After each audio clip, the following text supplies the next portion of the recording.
Well, good morning, colleagues. How are you this morning? Okay, let's try that again. Did you get some breakfast this morning? How are you this morning? Let's try that again. Good morning. That's much better. It can never be a youth endeavor without that energy in this room. And we are very honored as DDP to convene all of you today for the next 2 days to discuss issues that are really, really important to us as young people in this country.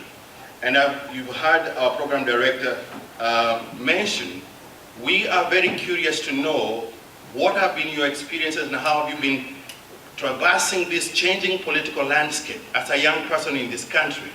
And I believe that the next 2 days will give you and I an opportunity to engage deeply in trying to identify some of these contours that have really become key markers of how we participate in a democracy and how we deepen it, how we engage with each other, and how we create our own legacy. The narrative has been that older people create legacy. I think the DDP team and I believe that we, in this room, are going to create one. You don't seem convinced that we can create, and we should create a legacy. Others have laid their lives for us, built a foundation upon which we are standing on. It is our responsibility to take it forward. But that journey is not going to be easy. It is going to take enormous effort from all of us to do our bit wherever we are in the communities where we are based, in the various parts of our nation where we do our work, but even more importantly, with a sense of nationhood and patriotism. A democracy has to be lived. It has to be experienced. It cannot be a narrative. It cannot just be a story. It has to be a lived experience. And we believe as DDP, as we convene for the next 2 days, it is not a DDP conference. It was a DDP conference up to a few minutes ago to get all of you in this room. The next 2 days, take over this room. Take over the conversations. Create new avenues for yourselves. Discover what else should I be doing with my life as a young person, with the opportunities that I have, with the privileges that our good, great nation has prepared for us. It is important to note that it will only take that deep sense of appreciation that every one of us in this room has a role to play. It is easier to point fingers to people, to government, and to everybody else except to ourselves. And so I'm believing that the next 2 days will be very robust, very engaging, and maybe perhaps uncomfortable to some, depending on where you are as a person. But I would like to encourage that as we engage, let's open our minds and our hearts to new possibilities, to the things that we're going to really deepen this morning and maybe the next two days, as we speak more about the things that we experience that are hindering our movement forward as young people in building a nation that your children and the generations after you will appreciate. I feel a sense of responsibility on behalf of my team that we are standing at a time as this in this country when we need to be directing national conversations, regional conversations, and even political direction of our nation. It doesn't have to be with violence. DDP stands for meaningful engagements, to find each other, to create new possibilities together, and then harness the commitment that is needed to deliver on that dream. And I'm here this day with those few words to welcome every one of you, to challenge you to move from your comfort zone from the next 2 days, open your heart to different conversations, introspect clearly, and ask yourself, what would I do differently as a young person after these 2 days. It takes enormous effort to put an event like this together. And I really want to thank the DDP team for that have worked so tirelessly for the last 5 months, doing what it needed to be done to get us to this room. And I really want to thank all of you also again for making time to leave what you do normally for the next 2 days to spend time with us, to help us also understand as an organization that advances the cause of democracy, that believes in the agency of an ordinary citizen like you and I, in our ability to hold our leaders accountable for their actions and their decisions.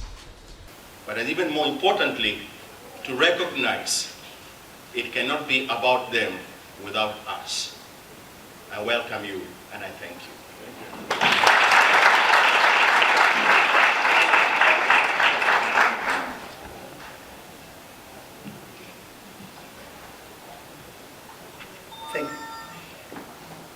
Thank you very much to Dr. Paul for the warm and nice welcome.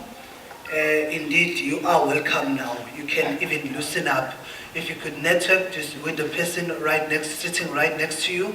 And please, guys, it is a youth month, and I would like to welcome you just to freshen up and loosen up. I know that it is a conference, but a conference of youngsters gathered in this room, it's different from a conference yabantu abadala, right? Are we together, right? Can I hear a yes? Yes. Not that one. Can I hear a yes? Yes. Yes, indeed. Thank you very much to Dr. Paul. Now, this is a conference of youngsters gathered in this room. So what is going to happen in the next upcoming 2 days is that we need to be vibrant and live and engaged and robust. And also just to network and also with us, we've prepared some exhibitors who are going to give you a vast information that you can take back to the community where you're coming from, and also share it amongst your peers and other youngsters in the spheres of South Africa. So indeed, ladies and gentlemen, as a program director, mine it is to call a speaker, and the speaker is going to allude on the fact that whatever that he or she expects for you, but our media is to direct this program. You guys looking really stunning. I can see people are still got that umfu. Okay, just listen up, guys, and relax. Sizoba sharp. Right. I'm like these good people, and that is why they've decided to co-opt a youngster who's very live and vibrant, so that you guys can be also be able to interact with one another. Good people, it is with us today. I'm glad to announce that we do have the DDP, the Democratic Development Program, with us, the co-donor who's with us, and there's a way of welcoming someone who's coming abroad. It's not just to say and clap and allow that person, but it is to say 1 2 1 2 1 2 boom and bayete. So that's the way of welcoming the person in KwaZulu-Natal. Yes. Ladies and gentlemen, let's give him a round of applause.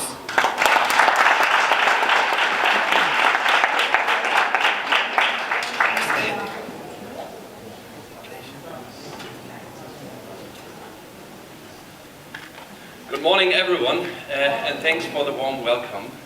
It's really nice to be here, and special thanks goes to DDP, to Paul Kariuki and his team for setting this up, also to the sponsors. I see, actually I've never seen so many young people interested in such a topic like in this conference in South Africa in any room since I'm here in this country.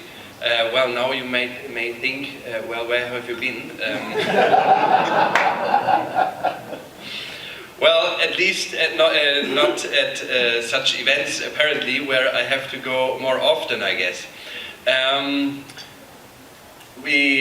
Actually, you spelled my name, you pronounced my name very well, and I know it's difficult. I'm coming from very far away from Germany, and that is also why I have this strange accent, and that is also why I come from this organization with this name, which is even more difficult to pronounce. It's the Konrad Adenauer Stiftung. It means Konrad Adenauer Foundation.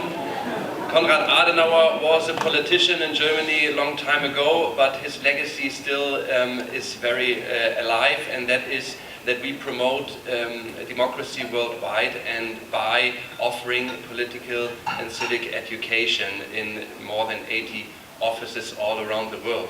Previously, I worked in several countries in Latin America, and it's interesting because you can see that also there, especially many young people, are facing similar challenges like here in South Africa.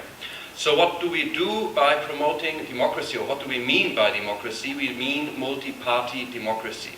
And the assumption is that democracy only can be alive if you have political parties. You may like it or not, the political parties, but it's a fact that without political parties there is no democracy. So if the political parties do not work, we have to think about how can we fix them. And actually that is my only message I would give to you. And I come back later to this message, so there's a little bit of tension. The other thing what we are doing is we are promoting civic education, and I already mentioned it, and by this we mean that citizens should get informed, should get organized, and should get engaged. It's necessary to have an active citizenship in order to have also a very lively democracy. No? Coming to the challenges young people are facing all around the world, I would state, not only in South Africa. And I would say something is wrong. And what is wrong? And it's very evident. We recently had elections here in South Africa, and the voter turnout was just 2/3. 66% of the South African actually went to the ballot. But the real numbers are even lower, because only 3/4 of the South Africans got registered. So that means that only half of the South Africans actually participated in the elections. Half of the South African population who are eligible to vote did not go out and vote. And if we talk about the young people, these figures are even lower. So we really should think about what are the reasons. Why do young people not feel represented by the political parties? What are the reasons? And it's not on me to discuss that here in South Africa, because it's your country, it's your destiny, it's your future, so you should discuss about that. But evidently there is an issue here. Another fun fact, in Africa, the political leaders are the oldest in the worldwide comparison, while the societies, the nations in Africa, are the youngest.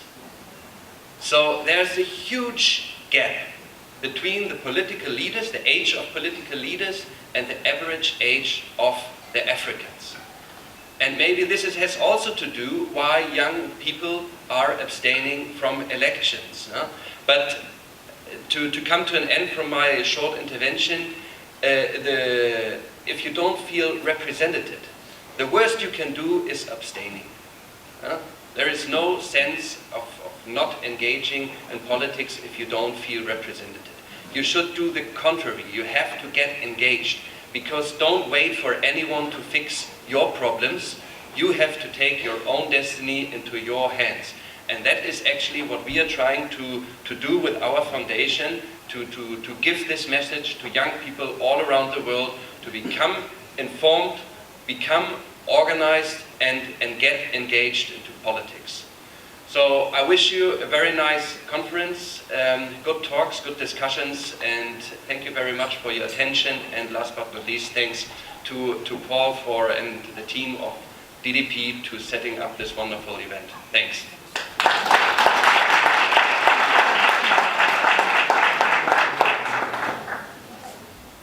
Thank you very much to Mr. Henning.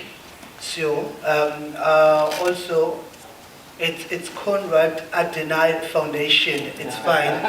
Scanswena ka pronounce ki, you know, Ndoka. So it's it's Conrad Adonai Foundation. Once you say foundation, then you know that definitely we are covered. So relax. Because we don't know ukuthi umuntu end up I pronounce is wrong. So it's Conrad Adonai Foundation. Thank you very much. Thank you very much indeed. I'm also comfortable with that. Allow me to call upon our next speaker, but before I call the next speaker, I was very touched by what she just mentioned, that our names need to be called somewhere. Indeed, mine, I'm on a campaign to change one of my streets, you know, those roads, whereby in Lamontville there's a road called Mtiane Avenue. And guess what? I don't know who's that Mtiane. Hey, Lalela. Now, it is, I'm on a campaign whereby that road in Lamontville, indeed, it needs to change, and that road will be called Umtogo. The person is going to give us the purpose of the day. Allow me to call upon on stage Miss Umto.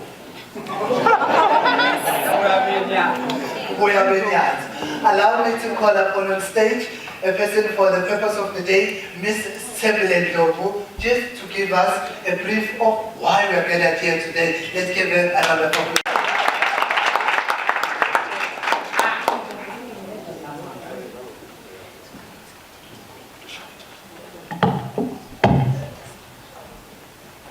I greet you all.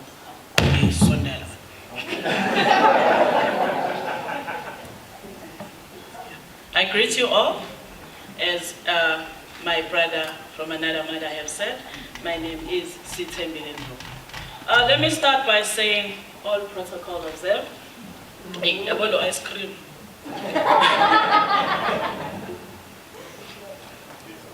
I think so. Oh, I think I'm fine now. All right, let me start by saying all protocols observed. It is such a great honor to finally see this day coming into life. So I'm here just to tell you about the purpose of this day. The purpose of Youth Indaba is for the youth to be at the center of development and to use this platform to engage on issues of national importance.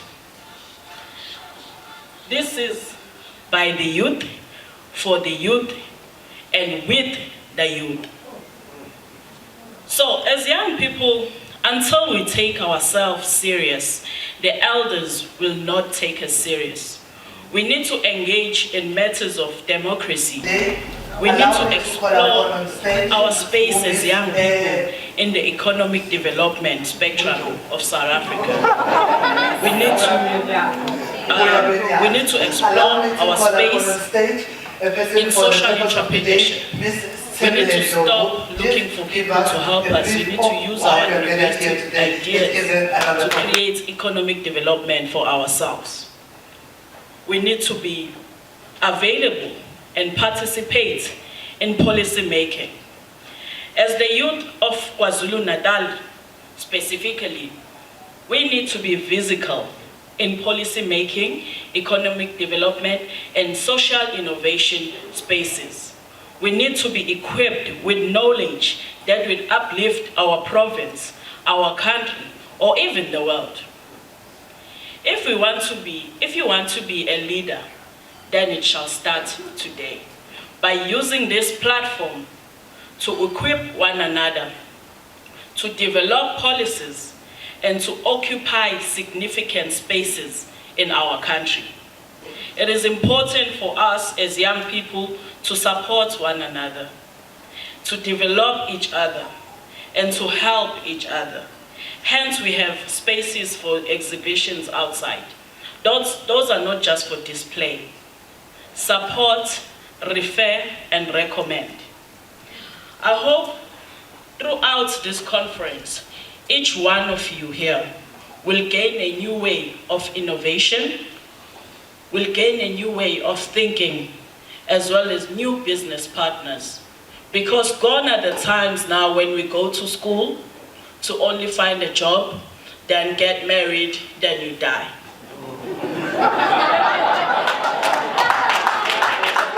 We need to make a mark. We need to make a mark. We need to create our own legacies. You know, you mustn't die just like dust has passed. Your name must be called even 50 years after you are gone, because you have created something for yourself. And no one is going to do it besides you. So the future belongs to those who prepare for it today. Let the youth Indaba begin.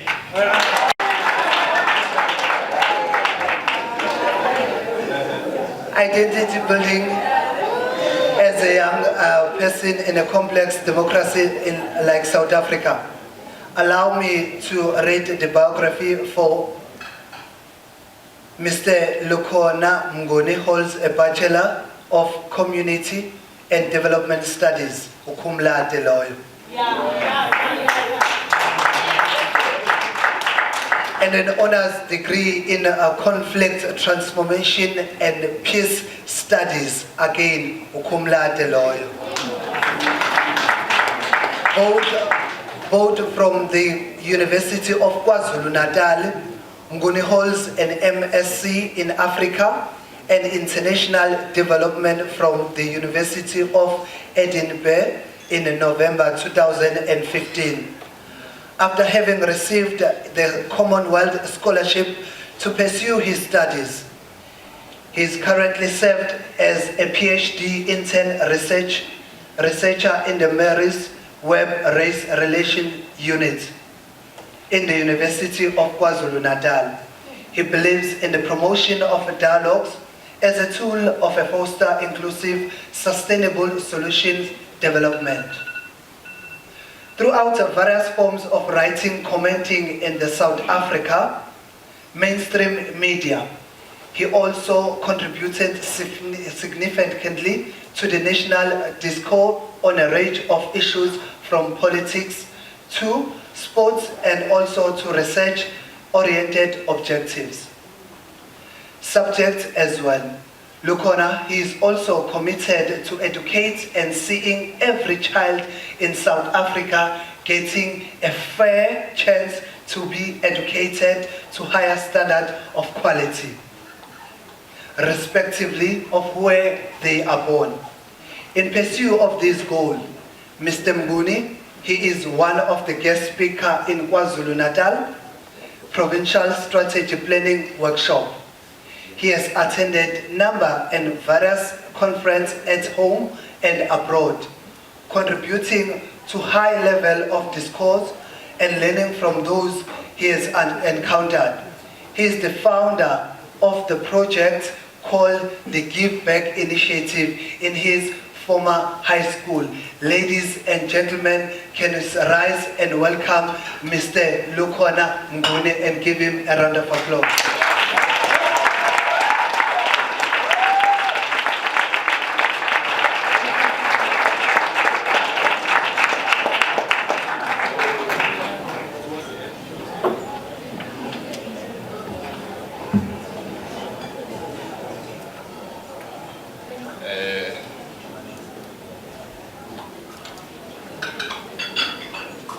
Good morning. I was contemplating ukuthi mangifika la ngizothi shesha keza.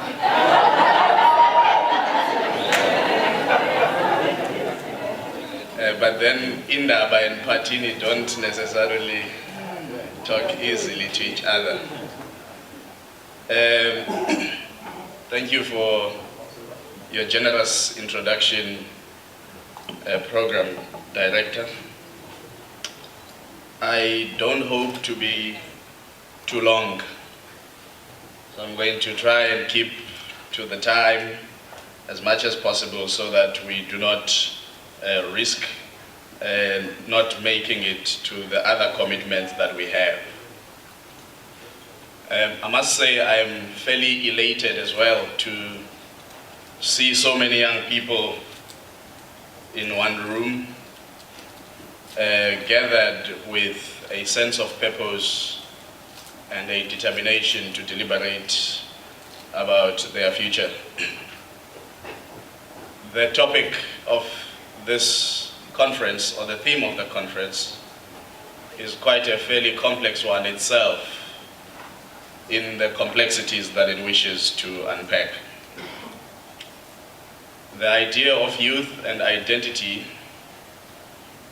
is loaded on its own. I will try my level best to navigate those tensions born from the two concepts without unnecessarily wasting your time. The first crisis of any democracy is the complication towards achieving consensus. You cannot govern a society without some level of consensus. Where we come from in our families, consensus is declared not through democratic means. The family head just decides what is the consensus for everybody. And by so doing, you are not in a position to negotiate. The first time I was taught that I can now make my own independent choices, I was probably 10. When my grandfather sat me down and said, well, in this household, this is the church that we go to. But if you so choose to go to a different church, you can make that choice. Even in that moment, I was not being given a fair chance to decide whether or not I want to go to church. It was simply the decision on which church to go to. And of course, because I was happy with the church I grew up in, I remained and I continue to remain. Safe to say now, with an option whether I go once, twice, thrice, or 4 times in a month. And these are the transitions that we go through. So I'm going to divide my talk into 2. I'm going to try and discuss group identities and individual identities. They are both useful and they are both important. In order for people to form their group identities, they need to clarify who they are first as individuals. And they must make these choices politically conscious of the space in which they are, but I think most importantly present in their minds about the futures they wish to build. So it is my proposition then that we cannot discuss identities without discussing the importance of formulating a vision for the future that we want. Because you then end up with the problem of driving towards an unknown destiny, which you do not even know when you will have reached, and you have no idea of what type of life you want to live in that destiny. It was for this reason that Frantz Fanon compelled young people to do 3 things. 1, that they must discover their mission. 2, they must fulfill it. Or 3, they must betray it. Because betrayal is also a form of action. So when Fanon says each generation must, out of relative obscurity, discover its mission, fulfill it, or betray it, he makes a resounding call, particularly to young people, that in the first instance, you must discover your mission. Now this idea to discover the mission and the vision question, it then compels us to be in dialogue with one another. Because you cannot discover a generational mission without dialoguing with your generational peers. And this becomes the importance of a space such as the one we are in today. But what are the parameters of that dialogue? Or what are the rules that should guide that dialogue? And in any eventuality, what is the usefulness of a generational mission? I hope these are the questions that you will contend with as you deliberate over the next 2 days. The first, of course, for me, is that I would say I see what we call youth as disruptors, unburdening themselves from the habits learned from the generation that birthed them. A generational mission, if we listen to Fanon carefully, there is a possibility that each generation will have different missions. And if we accept that proposition, then generational conflict is born. And so, that then tells us that the pursuance of a generational mission is not a walk in the park.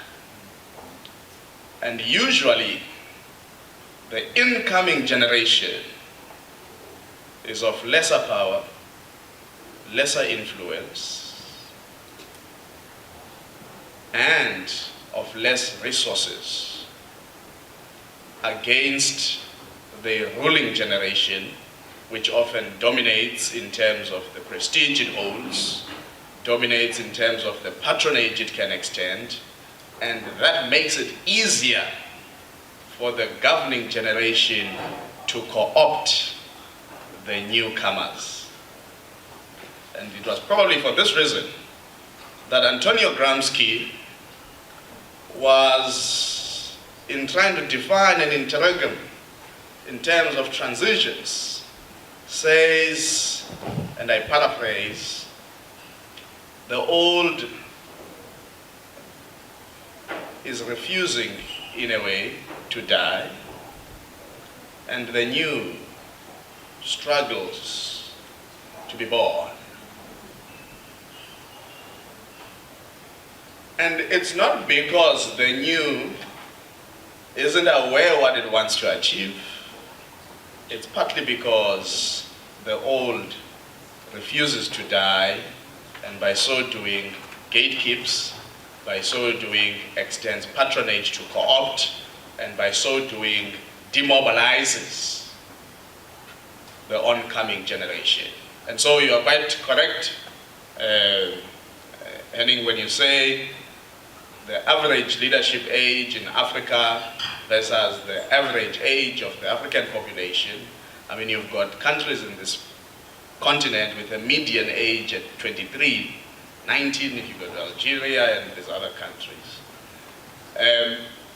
It's not because the old is not fighting to keep its stake in the pie. They are fighting relentlessly against young people. There is a massive generational conflict that is being waged currently in our continent and in many other parts of the world globally. And this generational missions conflict will only be resolved when one of the two generations either dies or smothers the other into oblivion. Now this sounds very violent.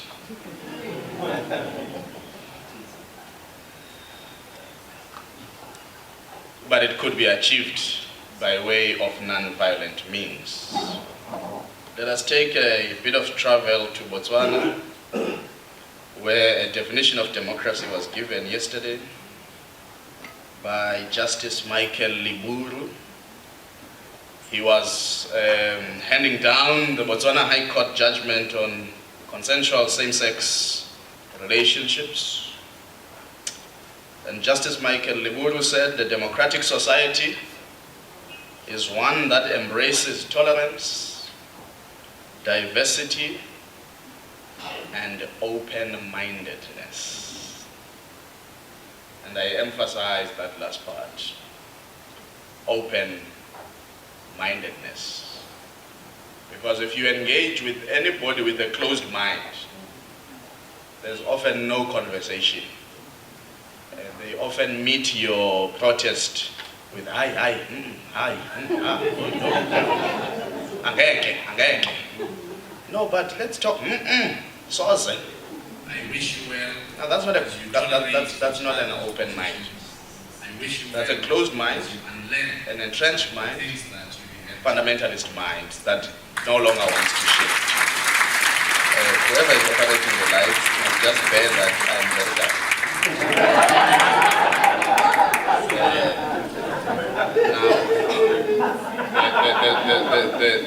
There's going to be a problem of a voice in the deep.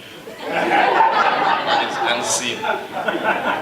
So just make sure you leave these lights here on. I don't want people running out here feeling they are watching some scary movie, 13th Ghost of sorts. Just be kind to me. Now, there was on a High Court yesterday effectively decriminalized same-sex relationships. This is something that in this country we've done without being compelled by a court of law necessarily, with the Civil Union Act, with its amendments coming into effect around 2005, and it was signed by Dr. Phumzile Mlambo when she was acting president at the time.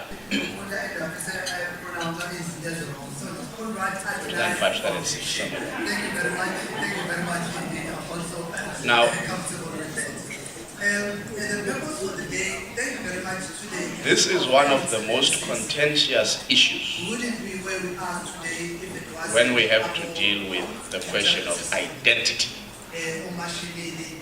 And I want to marry it with a sub-theme of what I call contested spaces in a democracy. And those are cultural transitions.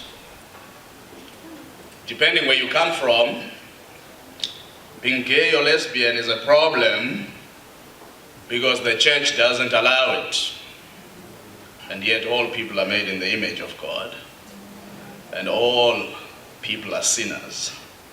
But because apparently this is a visible sin, it is chastised, while we know very well that even Baruti, the priests, do many other visible sins that are swept under the carpet in the church. And so the question of equality in God's eyes gets mediated by people who are trying to interpret scripture so that it serves their cultural positions in society. At times, some people will say it's un-African to be gay and lesbian, forgetting that the very definition of who is African and what it means to be African is a social construct born out of conservative, patriarchal, and monolithic understandings of what it is to be an African. Dare I say all these propositions, both from the church and from culture, are propositions of closed minds that refuse to live in a democratic state. And for this reason, individual identities in a democracy for me mean you need to be able to live your truth and being in a space or country that lets you be. If your country can't achieve that fit, it is still refusing to be democratic.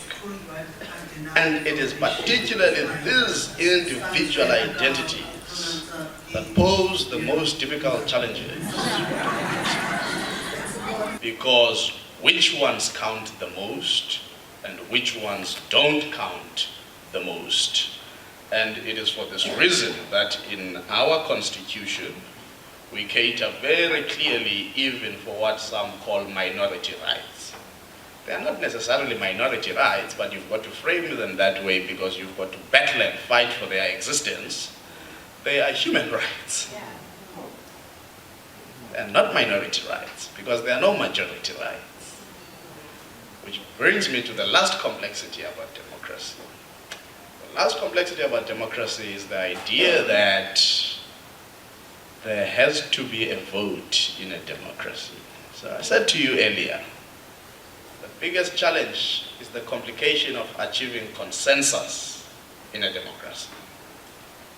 When we fail to convince each other, we take issues to a vote. That's how we settle an impasse.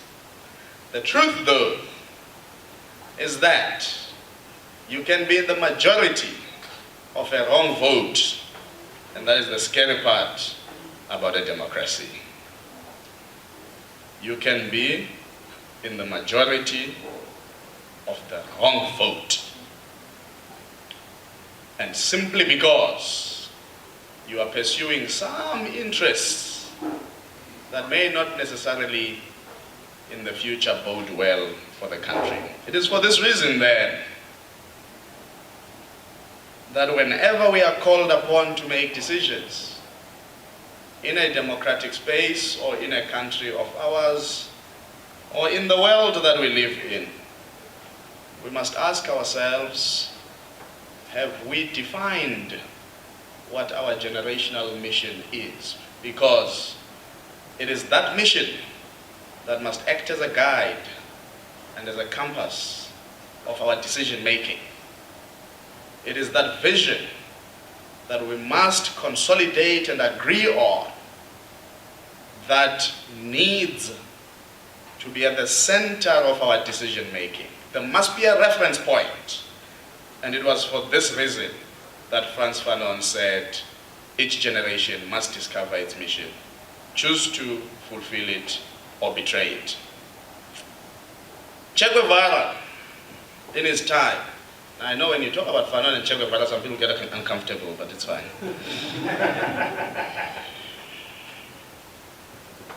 Che Guevara, in his time, creates his own generational mission in this sense. He says, if you tremble with indignation at every injustice, then you are a comrade of mine. Tremble with indignation at every injustice, not to some injustice, not to occasional injustice, not to part-time injustice, at every injustice. There are men here who will fight tooth and nail against a Vicky Monberg, against a Penny Sparrow, against a Mabel Jansen, because they are fighting racism. But there are men here who would never stand up to their parents, to their friends, and to strangers when they see them beat up women in front of them. And those are not Che Guevara's comrades, because the injustice they respond to is selective, close-minded, and intended to serve their own agenda and not a generational mission. A generational mission. And if you read Fanon, The Wretched of the Earth, and his other works, but really that last book that he writes is seminal because it's almost like he knew he was nearer to the grave, and it was the last thing that he penned. When people like Fanon, even Biko does this, at the time writing was very paternal in a way, so there's a lot of he. You'll even read this in some laws. They talk about everybody, but they say he must, he, you see, mankind, all of this thing. But in this moment, he talks of a generational mission and does not talk in a gendered way. Because even though there was this tension in writing, I mean, even the Universal Declaration of Human Rights does this problem in 1948 and talks about brotherhood and there's no sisterhood. but it's declaring universal rights, right? So these are the blind spots of writing of the past. But a generational mission that leaves behind women is not complete. A generational mission where here there are still men who believe that women are a substitute of domestic help in their lives, then those men have not gone the full extent of pursuing a generational mission. A generational mission that separates your lens in terms of how you see your lover, and I'm talking about heterosexual relationships for a particular problem and reason that needs to be dealt with even in those relationships. Not to say other relationships are bad, but in a society dominated by heterosexuals, we've got to deal with certain elements in those relationships. A man who sees his girlfriend or wife or partner differently to how they see their sister and mother, so that they can justifiably abuse their lover, which they wouldn't let anybody do to their sister. That man has not reached a point of pursuing a generational mission and has to be confronted.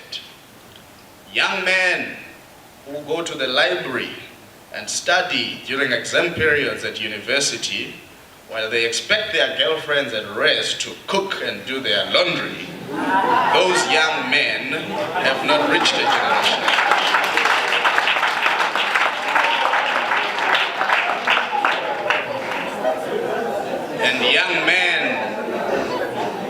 And young men who are passionately angered by what I am saying right now have not reached a generational mission.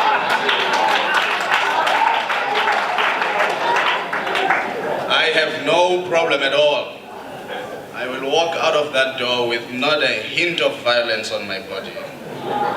Because to tell the truth is the easiest thing to do than to try and sugarcoat things to accommodate your uncomfortabilities and your fragilities.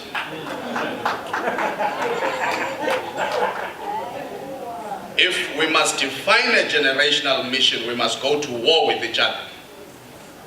And I hope in the next 2 days, that's exactly what you will do. You must dig deep into each other. If you are unwilling to open up here and allow yourself to be in serious dialogue that might move you from your positions, the door is open. You are welcomed here, but I'm saying you can get free pass. You can even organize early lunch. The door is open. If there was time, I'll tell you a story. One day I'll tell you a story. I'll write about it one day. There's a chapter I want to write that I was born a homophobe. And the many transitions that took me out of being homophobic. Particularly because you grow up in a home that expects you to bring back a wife and she's defined. She must bear kids. And you grow up in a church that tells you that these things are bad, and you grow up in a cultural environment that tells you these things are bad. But there is a way in which, as you grow, we've got to have this important trait to unlearn. And unlearn at times things that we have been given by the people we love the most, our parents. If you can't be in disagreement with your parent, you are not ready for the generational war that is about to wage. The last 3 points I want to touch on. 2 minutes, program director, and I'm done. You called the wrong person.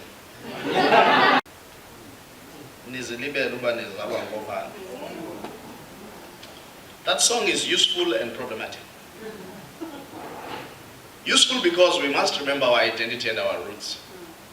These people who come here to Durban to register to study, and on every holiday have something that they are busy with and they no longer want to go home because there's no shower at home, you are a problem. I don't shower at home. I go home almost every month. There's no shower at my grandparents' place, but I go home every month. But we've become so removed. The manner in which your home is not of your own doing. Why are you embarrassed about things that you didn't do? You must hold yourself accountable by the actions and the things that you've got influence over. The historical burden that is your home is not your burden. It's your home. You must embrace it. But that song is also problematic in the sense that it may make it difficult to unlearn some of the things that you must necessarily unlearn which you learned from your parents. And so, at times, we are asked, and you say, no, I just refuse to do what my parents say I must do because it's not part of the generational mission. And we must be bold enough to reach that stage. Justify. And if it means you must be in dialogue, it means you must be patient. There's no room to say, I'm very shy. The next 2 days will be very robust, very engaging. Or like that lady who was talking to Jub just this week. I can't repeat what she said, but it was too far. Or that former minister's spokesperson who said, these are all statements made by people who are impatient to dialogue and find refuge in violence. We must resist the idea that violence, by the way, that your children and the even the greatest political violence committed through the liberation struggle had a base of deep engagement and deep ideology. This thing of, no, you can't dismiss violence. Yes, you can't dismiss violence. You must engage with violence. There are reasons why violence is happening. But you can't just have violence in a vacuum. And this is why liberation theorists always spoke about the problem of a soldier that does not have political education. Because the violence of a soldier with political education and the violence of a soldier without political education are two different forms of violence, and they do different types of impact to society. So we must engage in political education. So let me give you the four in case I don't talk to them. So I said the contested spaces: 1, cultural transitions; 2, politics; 3, innovation; 4, the economy. I want to talk on all of them. The problem with our politics is that young people think they can check out of politics. I have bad news for you, you can't. For as long as governments are formed through political processes, you can't check out of politics. But being politically engaged doesn't mean you must be in a political party. But you must be present in the arena of politics. And you must be present, you are quite correct, Henning, you must be present in influencing politics. Now, wherever you may choose to go, and whatever you may choose to do, whether you are an engineer, you are an accountant, you are a coach, there are life coaches, you are a psychologist, you are whatever, there are politics right there. This is why Tembeka Toby is now being mandated by the Medical Schemes Council to check whether there's racism or not in how black professional, particularly your psychologist, your occupational health practitioners and so on, in terms of how they are treated by medical aids and the things that they are demanding from them, whether or not there's no racism. That's a political question. That's because something in our politics has not been resolved. So you can talk the big questions, land, very important, but what is our understanding of land and our identities as young people in a country where the Constitution says, if you praise the South African Constitution, you must also then praise the fact that it says redress the injustices of the past. We must have consensus on what those injustices of the past are. And we must have consensus on how we want to reframe them going forward. And if that is the case, it's not a racial conflict, but because necessarily the injustices of the past in this country have a racial posture, we then need to be clear about how then do we uplift this particular race group that for centuries was systematically thrown out of economic participation and deprived. You must not shy away from these things. They are not uncomfortable, they are truths. Because if you then want to discuss them in a different way, you are rewriting history. We must not allow that, but we must find consensus. How do we coexist? But we must be open-minded in how we do that. So I wish you well as you discover your generational mission. I wish you well as you discuss with open minds. I wish you well as you tolerate each other's positions. I wish you well as you unlearn some of the things that you've inherited from your parents. I thank you.